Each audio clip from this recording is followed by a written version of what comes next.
Hi అండి. ఈరోజు మా అత్త ఒక రెసిపీ అయితే చేస్తుందనమాట. అదేంటి అంటే వర్రన్నం. ఇది మనకంటే మన పెద్దవాళ్ళకి ఎక్కువగా తెలుస్తుందండి. ఎందుకంటే ఆ జనరేషన్‌లో ఎక్కువగా వండుకునే వాళ్ళనమాట. మా అత్త అయితే అప్పుడప్పుడు వండుతూ ఉంటదండి. తను వండేటప్పుడు నాకు తినాలనిపిస్తూ ఉంటది.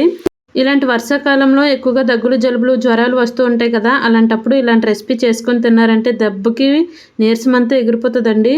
అంత బావుంటదనమాట. చాలా రిలీఫ్‌గా అనిపిస్తది. ఎందుకంటే బాగా వీక్ అయిపోయి నోరంతా చప్పబడిపోయి ఉంటది కాబట్టి, అలాంటప్పుడు ఇలాంటి రెసిపీ చేసుకున్నామంటే పులుపులుగా, కారం కారంగా భలే ఉంటదండి. నోటికి గూడా చాలా రుచిగా అనిపిస్తది. వర్రన్నం అంటే ఏంటో అనుకోకండి. వర్ర అంటే కారం అనమాట. కారం అన్నం అని గూడా అనొచ్చు. కానీ పల్లెటూరులో ఎక్కువగా ఇలా అంటూ ఉంటారనమాట.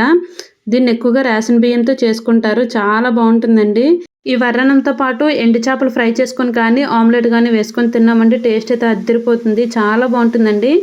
ఈ మధ్య క్లైమేట్ చల్లగా ఉంటుంది కాబట్టి మా అత్తని రెసిపీ చేయమంటే చేసిందనమాట. Bye bye.